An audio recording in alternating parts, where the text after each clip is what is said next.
નમસ્કાર વિદ્યાર્થી મિત્રો, સ્વાગત છે આપનું મારી ચેનલ એચએસ ટ્યુટોરિયલમાં। આશા કરું છું કે જેટલા પણ વિડીયો મારા દ્વારા મૂકવામાં આવ્યા છે એનાથી તમને ગણિત શીખવામાં ઘણી મદદ મળી હશે। તો દરેક મિત્રો વિડીયોને લાઈક કરી તમારી કોમેન્ટ્સમાં આપવાનું ભૂલતા નહીં। વિડીયો સારો લાગ્યો હોય તો એ પણ કોમેન્ટની અંદર જરૂર જણાવજો। તેમજ અન્ય કોઈ માહિતી જોઈતી હોય તો એ પણ કોમેન્ટમાં જણાવજો। અને ચેનલને જો સબસ્ક્રાઇબ કરવાની બાકી હોય તો સબસ્ક્રાઇબ કરી લેજો, જેથી કરીને રોજે રોજ જે નવી અપડેટ્સ આવે એ તમને મળતી રહે। એ સાથે જણાવવાનું કે દરેક વિડીયોના ડિસ્ક્રિપ્શનમાં મારા વોટ્સએપ ચેનલની લિંક પણ આપેલી છે, તો દરેક મિત્રો વોટ્સએપ ચેનલમાં જોડાઈ જજો, જેથી કરીને કોઈ લેટેસ્ટ અપડેટ તમને આપવાની થાય તો એની અંદર મળી રહે। અને ચેનલને સબસ્ક્રાઇબ કરીને રાખજો, જેથી કરી બોર્ડની પરીક્ષા વખતે જ્યારે લાઈવ ક્લાસ આપણે શરૂ કરીએ અથવા તો પ્રોબ્લેમ સોલ્વિંગ ક્લાસ શરૂ કરીશું એ વખતે રિવિઝન માટે કેવું તો એમાં તમે જોડાઈ શકશો।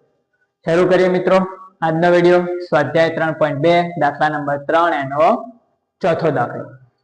શું કહે છે આપણને એની અંદર કે ભાઈ એક શહેરમાં ટેક્સીનું ભાડું નિશ્ચિત ભાડા અને કાપેલા અંતરના પ્રમાણમાં સંયુક્ત રીતે લેવામાં આવે છે।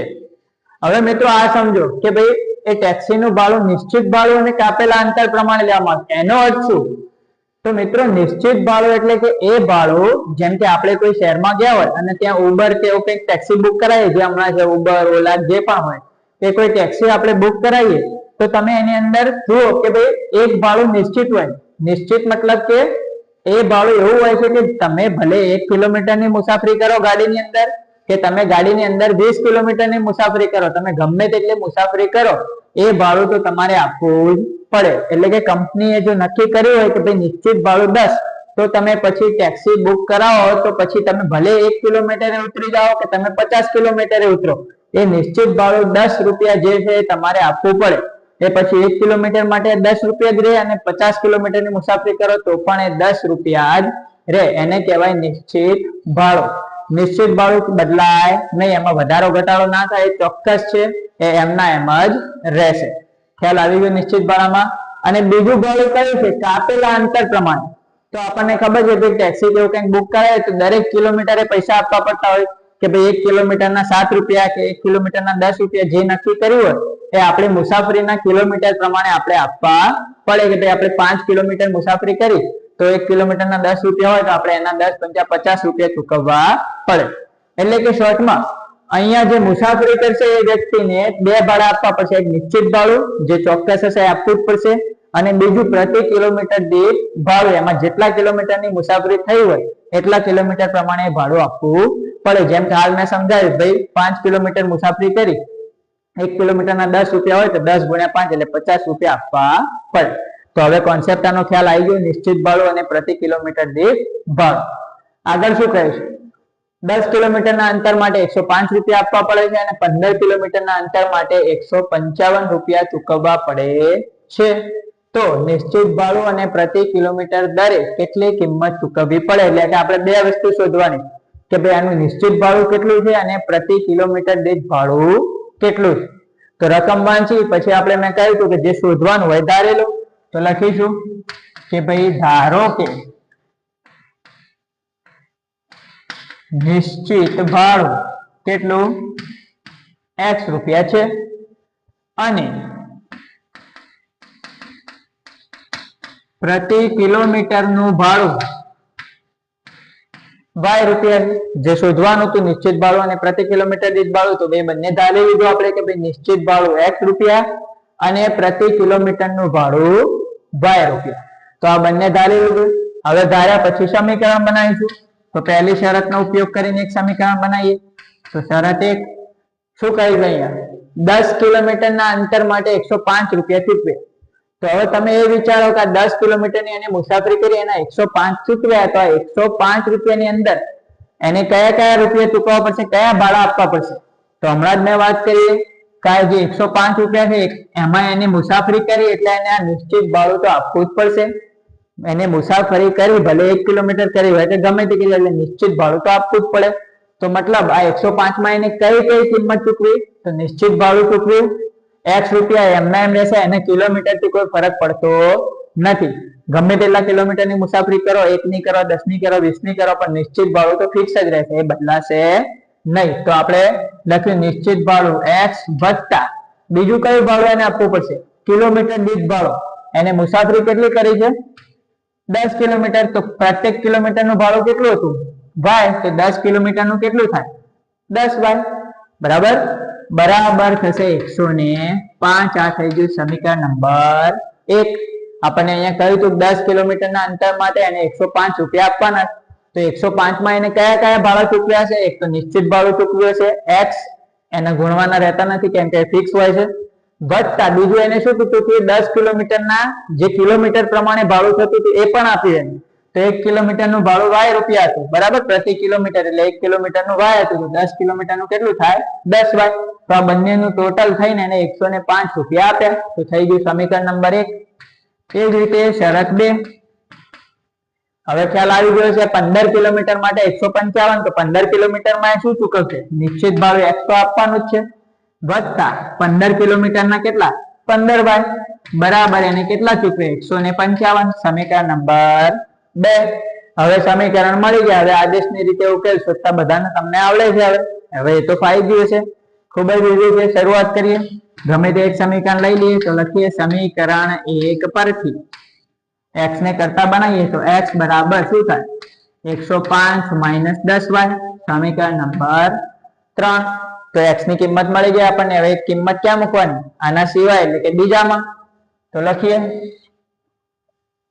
સમીકરણ 3 ની કિંમત સમીકરણ 2 માં મૂકતા, તો સમીકરણ 3 ની કિંમત સમીકરણ 2 માં મૂકવાની, જ્યાં x દેખાય ત્યાં મૂકી દો. તો x ના જગ્યાએ શું લખીએ 105 - 10y વત્તા 15y બરાબર 155. તો x ના જગ્યાએ કિંમત આપણે મૂકી દીધી સમીકરણ 2 ની અંદર. હવે સાદુરૂપ આપીએ તો અહીંયા 105 10y અને 15y, 1 પ્લસ 1 માઇનસ એટલે બાદબાકી, નિશાની મોટાની 15 માંથી 10 ગયા તો કેટલા રહ્યા 5, મોટી નિશાની પ્લસ હતી તો 5y બરાબર 155. 105 પેલી બાજુ લઈ જાઓ તો 5y બરાબર 155 - 105, તો 5y બરાબર કેટલા રહ્યા 50, તો y બરાબર 50/5, તો કેટલા આયા 10, તો y નું મૂલ્ય મળી ગયું 10. હવે એ કિંમત ક્યાં મૂકવાની સમીકરણ 3 માં, જ્યાં ઓલરેડી આપણે x ને કરતા બનાવેલો છે, બરાબર. તો લખવાનું y ની કિંમત ક્યાં મૂકીશું સમીકરણ 3 માં મૂકતા. સમીકરણ 3 ની અંદર y ની કિંમત મૂકી દઈએ તો x બરાબર કેટલા હતા 105 - 10 ગુણ્યા y એટલે 10 ગુણ્યા 10, y ના જગ્યાએ અહીંયા કેટલા મૂકી દીધા 10. હવે સાદુરૂપ આપીએ તો x બરાબર 105 - 10 ગુણ્યા 10 એટલે 100, તો x બરાબર કેટલા રહે 5. તો આપણને મળી ગયું x બરાબર 5, y બરાબર 10. પછી નીચે તમારે લખવાનું વિધાનમાં x શું ધાર્યું તો આપણે નિશ્ચિત ભાડું, તો લખવાનું નિશ્ચિત ભાડું 5 રૂપિયા, y શું ધાર્યું તો પ્રતિ કિલોમીટર નું ભાડું, તો પ્રતિ કિલોમીટર નું ભાડું 10 રૂપિયા છે. તો આ વસ્તુ તમારે લખી દેવાની ભાઈ અહીંયા નિશ્ચિત ભાડું 5 રૂપિયા અને પ્રતિ કિલોમીટર દીઠ ભાડું 10 રૂપિયા છે. તો આટલું કામ પૂરું થઈ ગયું. વળી પાછું આ દાખલામાં હજુ એક વસ્તુ આપણને કહી છે કે ભાઈ આ બંને શોધો અને એના પછી 25 કિલોમીટરના કેટલા રૂપિયા ચૂકવવા પડશે એ શોધો. તો એ પણ આપણા માટે સરળ છે. હવે 25 કિલોમીટર મુસાફરી કરવી હોય તો હવે x y તો મળી ગયા, 25 કિલોમીટરની મુસાફરી માટે કયા કયા ભાડા આપવા પડે, તો એક તો નિશ્ચિત ભાડું તો આપવું જ પડશે, x તો આપવા જ પડશે, વત્તા 25y બરાબર 10 કિલોમીટર માટે 10y આપવા પડે, 15 કિલોમીટર માટે 15y ભાડું આપવું પડે કિલોમીટર દીઠ ભાડું, તો 25 કિલોમીટર માટે 25y. તો ટોટલ કોઈ વ્યક્તિ જો હવે 25 કિલોમીટર મુસાફરી કરશે તો એના આ સિસ્ટમ પ્રમાણે કેટલું ભાડું આપવું પડશે, તો એને નિશ્ચિત ભાડું આપવું પડશે વત્તા 25 કિલોમીટર નું જે ભાડું થાય એ પણ આપવું પડશે. તો x વત્તા 25y, x ની કિંમત મૂકી દીધી 5, 25 ગુણ્યા y ની કિંમત કેટલી 10, તો એ મૂકી દીધી x y ની કિંમત. તો 5 વત્તા 25 = 250, તો 250 અને 5 255. તો લખી દેવાનું ભાઈ કોઈ વ્યક્તિને 25 કિલોમીટર મુસાફરી કરવી હશે તો આ ભાડા પ્રમાણે એને 255 રૂપિયા ચૂકવવા પડશે. તો દાખલો સમજી લેશો તો મિત્રો ખૂબ જ ઈઝી છે. ઘણા મિત્રોને નિશ્ચિત ભાડામાં કાપેલા અંતરના ભાડામાં તકલીફ પડતી હોય છે તો જો તમને હજુ કોન્સેપ્ટ સમજ ના આવ્યો તો ફરીથી એકવાર વિડીયો ચલાવીને શાંતિથી જોઈ લેજો, પછી દાખલો મારી સાથે પણ ગણજો અને જાતે ગણવાનો પ્રયત્ન પણ કરજો, જેથી કરીને સારી રીતે તમને સમજમાં આવી જશે અને તમે પછી પરીક્ષામાં એને સારી રીતે ગણી શકશો.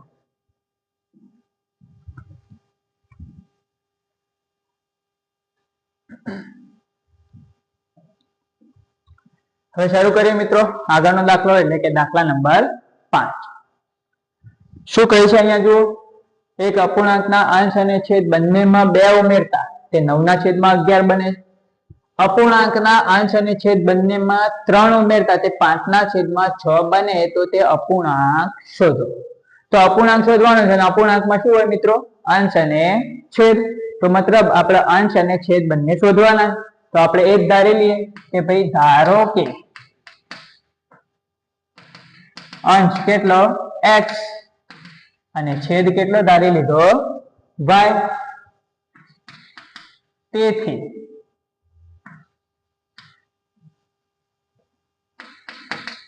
તેથી અપૂર્ણાંક શું થાય આપણો, x ના છેદમાં y. બરાબર, આ ખ્યાલ આવી ગયો. અપૂર્ણાંક ની અંદર શું હોય, અંશ અને છેદ, ને એની જ વાત કરી છે આપણને, એના આધારે સમીકરણ બનાવે છે. તો અપૂર્ણાંક શોધો, તો અપૂર્ણાંક શોધવા મતલબ અંશ અને છેદ ની વેલ્યુ શોધવાની. તો આપણે અંશ ધારી લીધો x, છેદ ધારી લીધો y, તો એના ઉપરથી આપણો અપૂર્ણાંક શું થાય, x ના છેદમાં y. ક્લિયર મિત્રો આટલું? હવે સમીકરણ બનાવીએ. તો શરત નંબર 1 શું કહે છે, અપૂર્ણાંકના અંશ અને છેદ બંનેમાં 2 ઉમેરો. તો અંશ કેટલો હતો x, એમાંય 2 ઉમેરો. છેદ કેટલો હતો y, એમાંય 2 ઉમેરો. જે કહ્યું છે એ કરીએ. અપૂર્ણાંકના અંશ અને છેદ બંનેમાં 2 ઉમેરો, તો અંશમાંય 2 ઉમેર્યા, છેદમાંય 2 ઉમેર્યા. એવું જો કરીએ તો તે અપૂર્ણાંકની કિંમત કેટલી બને, 9/11. તો બરાબર 9/11. બરાબર, હવે આનું સાદુરૂપ આપીશું તો આપણને મળી જશે પહેલું સમીકરણ. 11 અહીંયા ગુણાશે તો 11 કૌંસમાં x + 2 બરાબર 9 y + 2. ગુણાકાર કરીએ તો 11 × x એટલે 11x વત્તા 11 દુ 22. અહીંયા 9y વત્તા 9 દુ 18. y આ બાજુ લઈએ, 22 પેલી બાજુ લઈ જઈએ તો 11x - 9y બરાબર કેટલા, 18 - 22. તો 11x - 9y બરાબર મોટી સંખ્યા નાની સંખ્યા 22 માંથી 18 ગયા 4 રહ્યા, પણ કેવા -4. આ થઈ ગયું સમીકરણ નંબર 1. ક્લિયર મિત્રો? તો આ રીતે તમારે સમીકરણ મેળવવાનું. હવે જોઈએ બીજી શરત. તો એમાં શું કહ્યું, અપૂર્ણાંકના અંશ અને છેદ બંનેમાં 3 ઉમેરો. તો અંશ x હતો એમાંય 3 ઉમેરો, છેદ y હતો એમાં પણ 3 ઉમેરો. તો અપૂર્ણાંકની કિંમત શું થાય, 5/6. બરાબર, તો આપણે જે કામ કર્યું તો અપૂર્ણાંકના અંશમાંય 3 ઉમેર્યા, છેદમાંય 3 ઉમેર્યા, તો એની કિંમત શું થાય, 5/6.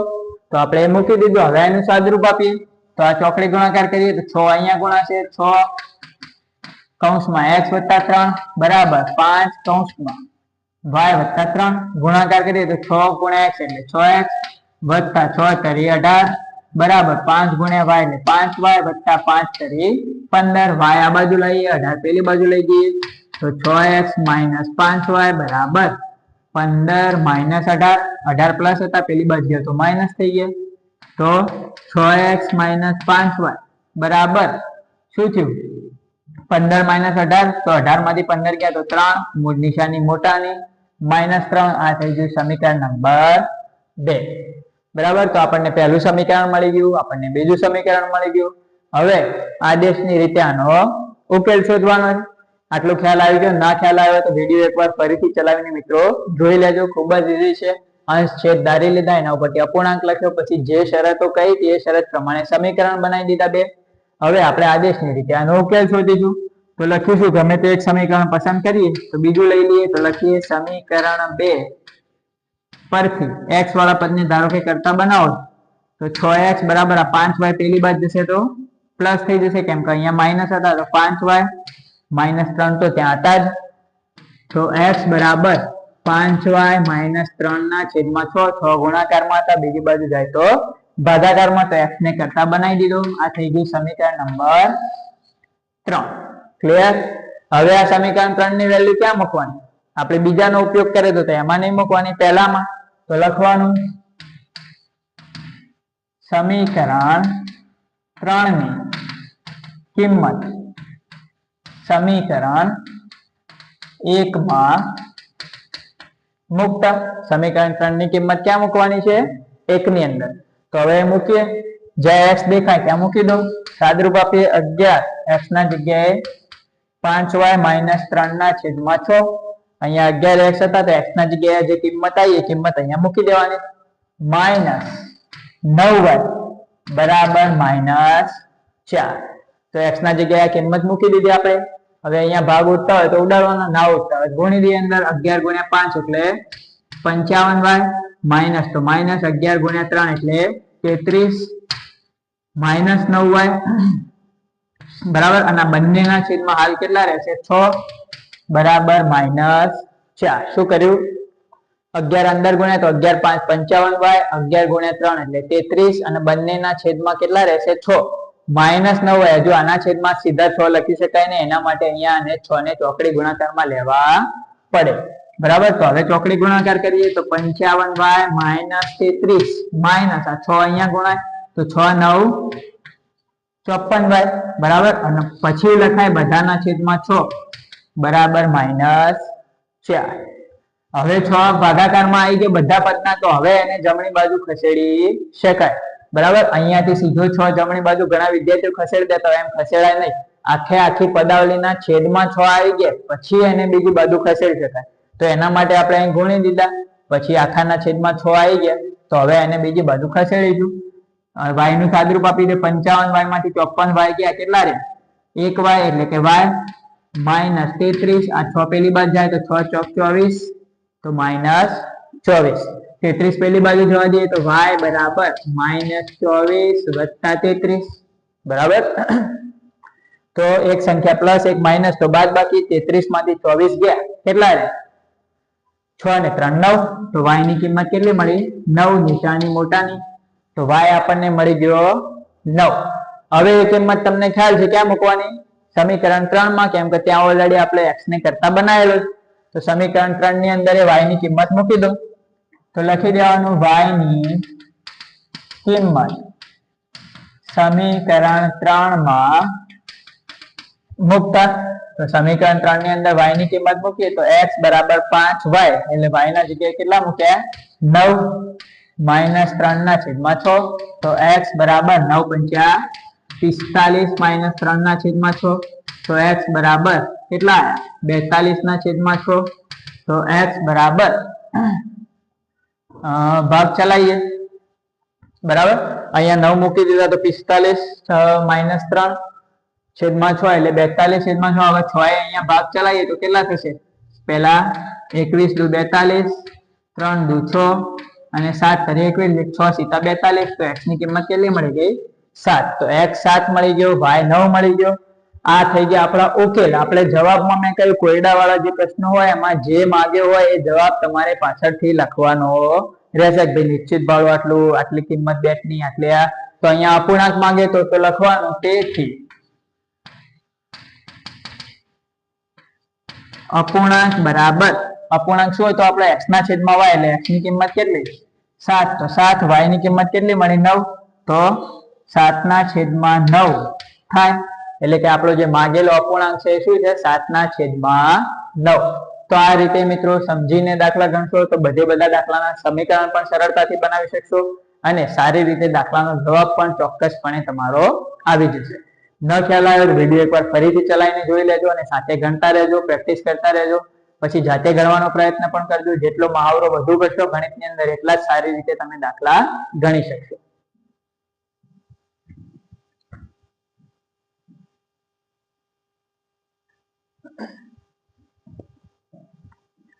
હવે જોઈએ સ્વાધ્યાય 3.2 દાખલા નંબર 3 નો પેટા દાખલો 6 એટલે કે સ્વાધ્યાયનો છેલ્લો દાખલો. અહીંયા પણ આપણને એક અલગ પ્રકારની રકમ આપી છે. ઉંમર સંદર્ભની રકમ છે કે ભાઈ 5 વર્ષ પછી જેકબની ઉંમર તેના પુત્રની ઉંમર કરતા 3 ગણી હશે. પછી કહ્યું કે 5 વર્ષ પહેલા જેકબની ઉંમર તેના પુત્રની ઉંમરથી 7 ગણી હોય તો તેમની વર્તમાન ઉંમર, વર્તમાન એટલે કે એમની હાલની ઉંમર શોધવાની. કોની? જેકબ અને એના પુત્રની. ખ્યાલ આવી ગયો મિત્રો? તો પહેલું જ કામ આપણે પ્રોસેસ ફોલો કરવાની છે. રકમ ભલે ગમે તે હોય, ગમે તે વસ્તુની કઈ હોય, પહેલું જે શોધવાનું છે ધારી લઈએ. તો આપણે ધારીએ કે ભાઈ ધારો કે પહેલા જેકબ લઈ લઈએ. તો જેકબની હાલની એટલે કે વર્તમાન ઉંમર, હાલની ઉંમર, ઉંમર આપી છે, વર્ષમાં કરી છે તો આપણે લઈશું x વર્ષ. એ જ રીતે અને પુત્રની હાલની ઉંમર y વર્ષ છે. તો બંનેની જે વર્તમાન ઉંમર શોધવાની હતી, હાલની ઉંમર શોધવાની હતી, તો આપણે એ ધારી લીધું કે ભાઈ ધારો કે જેકબની હાલની ઉંમર x વર્ષ અને પુત્રની હાલની ઉંમર y વર્ષ. ધાર્યા પછી હવે તમને ખ્યાલ છે શું કરવાનું? બે વિધાન એવા શોધવાના, બે શરતો એવી શોધવાની કે જેની મદદથી બે સમીકરણ બની શકે. તો અહીંયા સીધે સીધા આપેલા છે. જો શું કહ્યું? 5 વર્ષ પછી જેકબની ઉંમર એના પુત્રની ઉંમર કરતા 3 ગણી હશે. તો ચલો હું તમને એમ કહું ભાઈ તમારી હાલની ઉંમર 15 વર્ષ છે, તો 5 વર્ષ પછી તમારી ઉંમર કેટલી થશે? તો તમે તરત મને જવાબ આપશો કે સાહેબ 5 વર્ષ પછી મારી ઉંમર કેટલી થાય? 20 વર્ષ. શું કર્યું તમે? 5 વર્ષ ઉમેર્યા, અંદર સરવાળો કર્યો કે નહીં? બરાબર. તો અહીંયા પણ એ જ કરવાનું છે. અહીં ચોખવટ છે. આપણે 5 વર્ષ પછી, 5 વર્ષ પહેલા, તો પહેલું કામ શું કર્યું આપણે? બંનેની હાલની ઉંમર, ફરી એકવાર આખું કોન્સેપ્ટ તમને સમજાવી દઉં છું. ઉંમર વાળા દાખલા જ્યારે પણ પૂછાય તમારે આ જ કામ કરવાનું રહેશે. બરાબર. જો રકમ વાંચી આપણને ખ્યાલ આવ્યો કે ભાઈ બંનેની હાલની ઉંમર શોધવાની છે. તો બંનેની હાલની ઉંમર શોધવા માટે આપણે શું કરીએ કે ભાઈ ધારી લીધું જેકબની હાલની ઉંમર x વર્ષ, પુત્રની હાલની ઉંમર y વર્ષ. પછી બે શરતોના આધારે બે સમીકરણ બનાવ્યા. આપણને પહેલી શરતમાં 5 વર્ષ પછી કહ્યું હતું, તો આપણે શું કર્યું? બંનેની ઉંમરમાં 5 ઉમેરે. કેમ કે આપણી ઉંમર હાલ 15 હોય, 5 વર્ષ પછી કેટલી થાય? 15 ને 5 ઉમેરીએ તો 20, તો ઉમેરવા પડે. બરાબર. તો જેકબની ઉંમરમાં 5 ઉમેર્યા, એ જ રીતે પુત્રની ઉંમરમાં 5 ઉમેર્યા, કેમ કે બંનેની 5 વર્ષ પછી વાત કરી અને કહ્યું હતું 5 વર્ષ પછી જેકબની ઉંમર પુત્રની ઉંમર કરતા 3 ગણી હશે. તો એનો આપણે ઉપયોગ કર્યો. જેકબની ઉંમર બરાબર પુત્રની ઉંમર ગુણ્યા 3. એના આધારે સાદુરૂપ આપીને સમીકરણ મળી ગયું. એવી રીતે 5 વર્ષ પહેલાની વાત કરી હતી, તો બંનેની ઉંમરમાં 5 ઘટાડી દીધા, x - 5 y - 5. બરાબર. હાલની ઉંમરમાં 5 ઘટાડી દીધા અને પછી સમીકરણ બનાવ્યું. કહ્યું હતું કે 5 વર્ષ પહેલા જેકબની ઉંમર એટલે x - 5, એના પુત્રની ઉંમર y - 5 એના કરતા 7 ગણી હોય તો ગુણ્યા 7. સાદુરૂપ આપી તો બીજું સમીકરણ મળી ગયું. પછી બંનેમાંથી બે સમીકરણ મળી જાય એટલે આગળની પ્રોસેસ હવે તમને ખ્યાલ છે. શું કરવાનું કે ભાઈ બંનેમાંથી કોઈ એક સમીકરણ લઈને એમાં x કે y ને કરતા બનાવવાનું. તો આપણે સમીકરણ 2 લીધું, એમાં શું કર્યું? આને કરતા બનાવી દીધું આપણે x ને. બરાબર. તો આ સમીકરણ મળી ગયું. એની કિંમત આપણે પછી 1 માં મૂકી દીધી x ની જગ્યાએ અને સાદુરૂપ આપી તો y ની વેલ્યુ મળી ગઈ 10. આ વેલ્યુ મળી ગઈ. હવે આપણને ખબર છે કે આ વેલ્યુ ક્યાં મૂકવાની? સમીકરણ 3 માં, કેમ કે ત્યાં ઓલરેડી આપણે x ને કરતા બનાવેલો છે. તો ત્યાં કિંમત મૂકી દઈએ. તો લખવાનું y ની કિંમત ક્યાં મૂકવાની? સમીકરણ 3 માં મૂકતા. બરાબર. y ની કિંમત ક્યાં મૂકવાની? સમીકરણ 3 ની અંદર. તો સમીકરણ 3 ની અંદર y ની આ કિંમત મૂકી દઈએ. તો x બરાબર 7, y ના જગ્યાએ કેટલા? 10. તો 10 - 30. તો x બરાબર 10 ગુણ્યા 7 એટલે 70 - 30. તો x બરાબર કેટલા? 40. તો x મળ્યા 40, y મળ્યા 10. હવે આપણે જે ધાર્યું હતું એ પાછું જવાબમાં લખવાનું. આ થઈ ગયા આપણા ઉકેલ. હવે લખવાનું ભાઈ x કોના માટે ધારે? તો જેકબ માટે. તો લખવાનું ભાઈ જેકબની હાલની ઉંમર કેટલી? 40 વર્ષ અને પુત્રની હાલની ઉંમર y એટલે કે 10 વર્ષ છે. હવે અહીંયા તમારે છેલ્લે લખવાનું ભાઈ જેકબની હાલની ઉંમર 40 વર્ષ અને પુત્રની હાલની ઉંમર 10 વર્ષ છે. એટલે થાય તમારો દાખલો પૂરો. તો અહીંયા મિત્રો સ્વાધ્યાય 3.2 એના ત્રીજા દાખલાની અંદર જુદા જુદા પ્રકારની આપણને 6 રકમો આપેલી હતી. એ 6 માં કેવી રીતે સમીકરણ બનાવે એના કોન્સેપ્ટ તમે સમજી લેશો તો આગળ સ્વાધ્યાય 3.3 માં પણ એવી જ રકમો તમને સમીકરણ બનાવવામાં આપેલી છે. તો એ પણ તમને ત્યાં પણ તમને સમીકરણ બનાવતા ફાવી જશે. તો જુદા જુદા 6 ટાઈપના સમીકરણો બનાવવાની રીત આપણે શીખ્યા. કઈ રીતે કરવાનું, શું કરવાનું, કઈ બાબતો ધ્યાનમાં રાખવાની, બધી આપણે ચર્ચા કરી.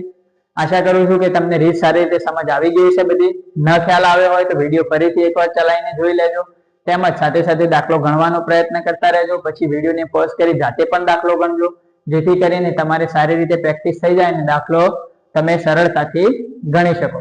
આશા કરું છું કે આજનો આ વિડીયો તમને સારો લાગ્યો છે. તો દરેક મિત્રો વિડીયોને લાઈક કરી ચેનલને સબસ્ક્રાઇબ કરવાનું ભૂલતા નહીં. તેમજ તમારી કોમેન્ટ્સ પણ આપતા રહેજો, જેથી કરી મને વિડીયો બનાવવાનું મોટિવેશન મળતું રહે. ફરી મળીશું એક નવા વિડીયોમાં નવા ટોપિક સાથે. ત્યાં સુધી જય હિન્દ, જય ભારત.